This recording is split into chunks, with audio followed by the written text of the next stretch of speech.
श्रुति और प्रीति दोनों बहनें थीं, मगर दोनों के मिजाज में बहुत फर्क था।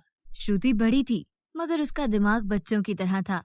वो किसी के सामने कुछ भी कह देती थी और वो बहुत फैशनेबल थी, मगर पढ़ाई और घर के कामकाज करने से उसकी जान जाती थी। जबकि उसकी छोटी बहन प्रीति बड़ी समझदार लड़की थी। वो पढ़ाई में भी तेज थी और घर के कामकाज भी कर देती थी। दोनों के पिताजी गुजर चुके थे, मगर उनकी माँ गोपी बेगम एक स्कूल की प्रिंसिपल थी। इसी वजह से उन्हें रुपए पैसे की कमी नहीं थी। वो अच्छा खाती थी और बहुत बढ़िया पहनती थी। श्रुति और प्रीति की एक ही बुआ जी थी, जिसके मरने के बाद उन दोनों का कजन अजय बेसहारा हो गया, क्योंकि उस बेचारे के पिताजी भी मर चुके थे और उसका घर भी किराए का था। इसलिए माँ के मरने के बाद मालिक के मकान ने उसे घर से निकाल दिया और गोपी बेगम तरस खाकर उसे अपने घर ले आई। प्रीति समझदार लड़की थी। उसने अजय की मजबूरी समझते हुए उसे घर में कबूल कर लिया, मगर श्रुति ने अजय की इस मजबूरी का फायदा उठाना शुरू कर दिया। श्रुति और प्रीति की माँ सुबह सवेरे अपने स्कूल चली जाती थी, मगर श्रुति प्रीति के एग्जाम्स होने वाले थे, जिसकी वजह से वो घर बैठकर तैयारी कर रही थी। प्रीति तो नाश्ते के फौरन बाद ही अपनी पढ़ाई में बिजी हो जाती थी, मगर श्रुति रोज सुबह देर से जागती और फिर किचन में आकर अजय को हुक्म देना शुरू कर देती। अजय, ओ अजय, कहाँ मर गए हो? यहाँ आकर मेरा नाश्ता बना दो। तुम बिना पैसे दिए हमारे घर में रहते हो और खाना खाते हो, बदले में हमारे काम ही कर दिया करो। श्रुति की ऐसी बातें सुनकर बेचारे अजय को बहुत शर्मिंदगी होती, क्योंकि वाकई वो उनके घर निकम्मों की तरह पड़ा रहता था और मुफ्त की रोटियां तोड़ता था। वो जल्दी से किचन में आकर श्रुति का नाश्ता बना देता था। श्रुति नाश्ते के बाद दोबारा उसे आवाज देती और कहती, अरे ओ हराम अजय, ये जूठे बर्तन तेरा बाप धोएगा क्या? ये सुनकर अजय बेचारा खामोशी के साथ श्रुति के जूठे बर्तन धो दिया करता। इसी तरह दोपहर का वक्त होता तो प्रीति किचन में आकर सबका खाना बना लेती, जबकि श्रुति कॉल पर अपनी सहेलियों से बात करती रहती थी।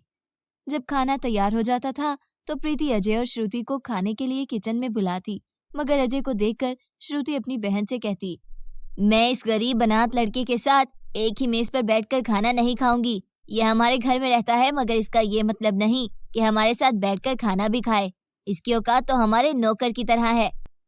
ये सुनकर प्रीति अपनी बहन को समझाती, देखो श्रुति, सारे इंसान बराबर होते हैं। अगर कोई गरीब और अनाथ है तो इसका ये मतलब नहीं कि हम उसके साथ बुरा सलूक करें और इसे अपना नौकर समझें। आज इसके पास रहने को घर नहीं है, खाने को रोटी नहीं है, तो क्या इसका मतलब ये है कि वो सारी जिंदगी ऐसा रहेगा? हो सकता है कल को वो भी हमारी तरह अमीर हो जाए। ये देखकर श्रुति हंसने लग गई। बस बस, मुझे स्कूल टीचर की तरह भाषण देने की जरूरत नहीं है। मैं तो बस यही कह रही हूँ कि मुझे इस गरीब अजय के साथ बैठकर खाना नहीं खाना। ये सारी बातें बाहर खड़े अजय ने सुन ली और वो वापस अपने कमरे में चला गया। प्रीति ने जब देखा कि अजय खाना खाने नहीं आया तो वो उसकी थाली अजय के कमरे में ले गई और उससे कहने लगी, देखो अजय, तुम श्रुति की बातों का बुरा मत मनाया करो, क्योंकि वो जुबान की बुरी है मगर दिल की बहुत अच्छी है। देखना, जल्द ऊपर वाला तुम्हें भी अपना घर देगा। प्रीति की बातें सुनकर अजय ने खाना खा लिया और वह श्रुति की बातों को इग्नोर करने लगा, क्योंकि प्रीति और गोपी बेगम तो उसके साथ बहुत अच्छा सलूक करती थी। उन दोनों के सामने तो श्रुति भी अजय के साथ बड़ी अच्छी बनी रहती थी, लेकिन जो ही वो दोनों माँ बेटी कहीं चली जाती, श्रुति अजय के सामने शेर बन जाती थी और इसकी बहुत बेइज्जती करती थी।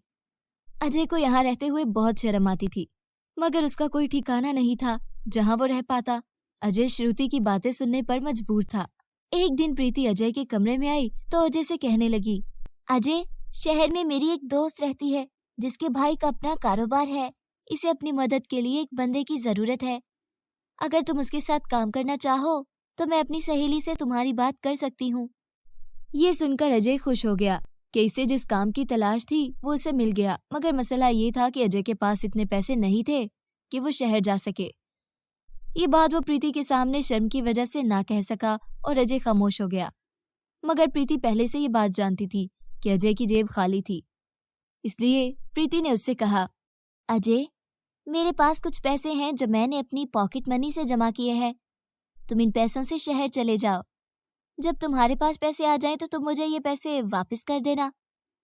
ये सुनकर अजय खुश हो गया, क्योंकि प्रीति ने बिना कहे उसका मसला हल कर दिया। अगले दिन ही प्रीति ने अजय को कुछ पैसे दिए और वो उसकी दोस्त के घर शहर चला गया।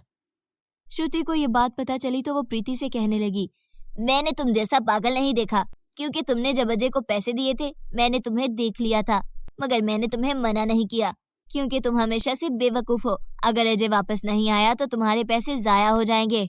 प्रीति अपनी बहन की बातें सुनकर गुस्से में आ गई और कहने लगी, मैंने अजय की मदद इसलिए की थी क्योंकि वो हमारा कजन था। अगर वो वापस नहीं आया तो मैं उसे ये पैसे माफ कर दूंगी। फिर बहुत सा समय गुजर गया लेकिन अजय वापस नहीं आया। प्रीति को उसकी फिक्र रहती थी। उसने अपनी दोस्त को कॉल करके अजय के बारे में पूछा तो उसकी दोस्त ने उसे बताया, अजय शहर पहुंच चुका है और वो मेरे भाई के साथ काम भी कर रहा है। ये सुनकर प्रीति बेफिक्र हो गई क्योंकि उसे अजय की फिक्र थी, लेकिन अब वो शांत हो गई थी। यूं कई साल गुजर गए। श्रुति और प्रीति की पढ़ाई मुकम्मल हो गई। गोपी बेगम चाहती थी कि उन दोनों की शादी हो जाए। इस सिलसिले में गोपी ने अपनी बेटियों से बात की तो श्रुति कहने लगी, माँ, मुझे तो अपना क्लास फेलो विजय बहुत पसंद है और उसकी फैमिली भी बहुत फैशनेबल और अमीर है। मैं तो उसी से शादी करूंगी। लेकिन आप प्रीति से पूछ लें, हो सकता है ये सनात और गरीब अजय से शादी करना चाहती हो और उसके शहर से आने का इंतजार कर रही हो। ये बात सुनकर प्रीति को बहुत गुस्सा आ गया। श्रुति की बात सुनने के बाद गोपी प्रीति की तरफ देखने लगी ताकि वो भी अपनी पसंद के बारे में उसे बता सके, लेकिन प्रीति कहने लगी, माँ, अभी मुझे शादी नहीं करनी। श्रुति बड़ी है, पहले इसकी शादी कर दो। ऐसा कहने के बाद प्रीति वहां से चली गई। इस बात को कुछ दिन गुजरे थे कि एक दिन अचानक से अजय घर वापस आ गया। सब उसे देखकर हैरान रह गए क्योंकि वो पहले जैसा गरीब और बेचारा अजय नहीं था, बल्कि बहुत तब्दील हो चुका था। बल्कि अब तो वो फैशनेबल और खूबसूरत हो गया था। उसे देखकर तो श्रुति भी हैरान रह गई क्योंकि अजय तो उसके मंगेतर विजय से भी ज्यादा हैंडसम लग रहा था। अजय आते ही प्रीति के पास गया और उससे कहा, मैं जानता हूँ कि तुम्हें मेरा इंतजार था, मगर मैं शहर से कुछ बंद कराना चाहता था, इसलिए मैं यहाँ वापस नहीं आया ताकि मुझे तुम्हारी बहन श्रुति के ताने न सुनने पड़े। ये कहते ही उसने प्रीति के पैसे वापस कर दिए और उसका शुक्रिया अदा करते हुए कहा, अगर तुम मेरी मदद ना करती तो मैं आज वही गरीब और अनाथ अजय होता जिसकी कोई इज्जत नहीं थी और सब उसका मजाक उड़ाते थे। मगर आज मैं बहुत अमीर हो चुका हूँ और लोग मेरी इज्जत करते हैं और आज मेरा घर भी है। श्रुति आज भी अजय और प्रीति की बातें छुपकर सुन रही थी। उसने जब सुना कि अजय अब बहुत अमीर बन चुका था तो उसे अपनी जल्दबाजी पर गुस्सा आया क्योंकि उसका मंगेतर विजय तो अजय से कम पैसे वाला और कम सूरत था। श्रुति ने सोचा कि इससे पहले कि अजय प्रीति से शादी कर ले, वो उसी दिन अजय के कमरे में आ गई और उससे कहा, अजय, मुझे पता ही नहीं चला कि मुझे कब तुमसे प्यार हो गया। मेरे घर वालों ने मेरी मंगनी जबरदस्ती विजय के साथ कर दी, लेकिन मैं तुम्हारे साथ शादी करना चाहती हूँ। ये सुनकर अजय ने श्रुति से कहा, श्रुति, मैं तुम्हारा भी शुक्रिया अदा करना चाहता था। ये सुनकर श्रुति खुश हो गई कि अजय इसके साथ शादी करेगा और वो पुरानी बातें भूल गया। मगर अजय ने कहा, अगर तुम मुझे गरीब और अनाथ होने के ताने ना देती तो मैं कभी इतनी मेहनत ना करता और ना ही आज मैं इतना अमीर होता। लेकिन मैं तुमसे शादी नहीं कर सकता क्योंकि मुझे प्रीति से प्यार है और मैं प्रीति से शादी करूंगा, जिसने पहले दिन से मेरा साथ दिया और मेरे शहर से वापस आने का इंतजार किया। ये सुनकर श्रुति अपने किए पर पछताने लगी। उसे अपने घमंड और बुरे सलूक की सजा मिल चुकी थी। आपने इस कहानी से क्या सीखा? अगर आपको ये कहानी पसंद आए तो लाइक, शेयर और सब्सक्राइब करना मत भूलिएगा ताकि आप इस तरह की और कहानियां देख पाएं।